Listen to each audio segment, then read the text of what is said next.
1947 वो साल जब कुछ बड़े फैसले लिए गए, लेकिन उन फैसलों का असर सीधे सीधे लाखों जिंदगियों पर पड़ा। एक तरफ आजादी का जश्न था तो दूसरी तरफ डर, असमंजस और एक अनजान भविष्य। आज भी एक सवाल बार बार सामने आता है, क्या भारत पाकिस्तान का विभाजन टाला नहीं जा सकता था, या फिर कुछ फैसले जल्दबाजी में या सही तैयारी के बिना लिए गए थे?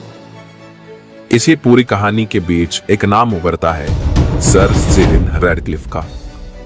आज हम बिना भावनाओं में बहे सिर्फ फैक्ट्स के साथ समझेंगे रैडक्लिफ कौन था, उसे क्या जिम्मेदारी दी गई थी और कैसे एक खींची गई रेखा ने इतिहास की दिशा बदल दी गई।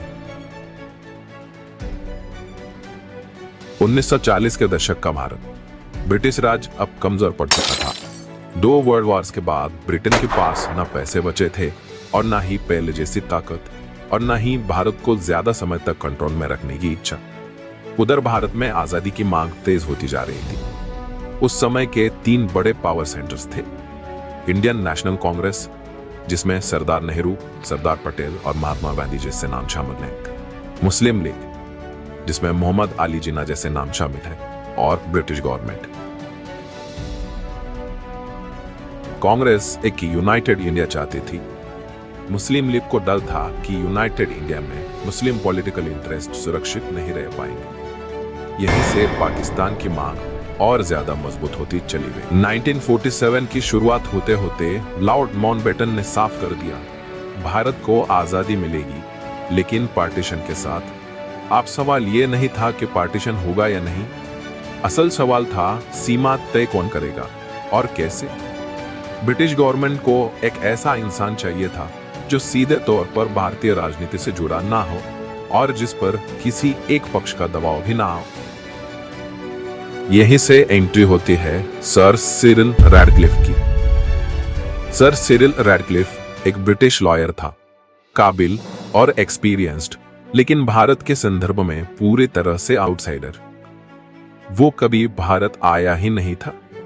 उसे ना जमीन की समझ थी और ना सामाजिक और धार्मिक जटिलताओं का। फिर भी उसे जिम्मेदारी दी गई, पंजाब और बंगाल जैसे बेहद संवेदनशील इलाकों की सीमा तय करने की। और समय सिर्फ 5 से 6 हफ्ते। उसके पास थे कुछ मैप्स, सेंसस डेटा और ऊपर से राजनीतिक दबाव, लेकिन ग्राउंड रियलिटी को समझने का कोई सीधा मौका नहीं। रैडक्लिफ लाइन ने पंजाब और बंगाल को 2 हिस्सों में बांट दिया। कई गांवों की किस्मत एक ही रात में बदल दी गई। एक दिन भारत और अगले दिन सुबह पाकिस्तान। लोग उठे तो पता चला कि उनके घर, खेत और यहां तक कि कब्रिस्तान भी अब किसी और देश में है। नतीजा बेहद दर्दनाक था। करीब करीब 1.5 करोड़ लोग बेघर हुए। 10 से 15 लाख लोगों की जानें गई। और यह बना इतिहास का सबसे बड़ा मास माइग्रेशन। सबको जितने तेजी से हुआ कि लोगों को संभलने का मौका तक नहीं मिला। यहां एक बात साफ समझना जरूरी है, सर सिरिल रैडक्लिफ अकेला दोषी नहीं था। ब्रिटिश गवर्नमेंट चाहती थी कि वो जल्दी से जल्दी भारत छोड़े। लॉर्ड माउंटबेटन ने टाइमलाइन और छोटी कर दी। इंडिया और पाकिस्तान के नेता अपनी अपने राजनीतिक मजबूरियों में फंसे थे। रैडक्लिफ ने बाद में खुद माना कि अगर उसे ज्यादा समय मिला होता तो शायद सीमाएं अलग तरीके से तय होती। और एक दिलचस्प फैक्ट दोस्तों, रैडक्लिफ ने अपनी फी लेने से भी मना कर दिया और वो कभी दोबारा भारत आया भी नहीं और न ही पाकिस्तान आया।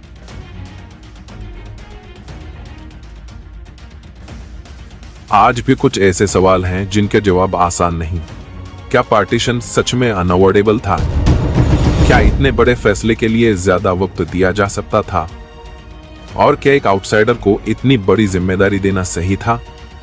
सर सिरिल रैडक्लिफ ने एक लाइन खींची थी, लेकिन उस लाइन का असर आज भी भारत और पाकिस्तान दोनों महसूस करते हैं।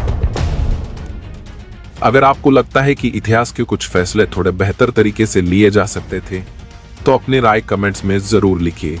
वीडियो पसंद आए तो लाइक, शेयर और सब्सक्राइब जरूर करें, क्योंकि हिस्ट्री सिर्फ किताबों में नहीं, फैसलों में भी लिखी जाती है।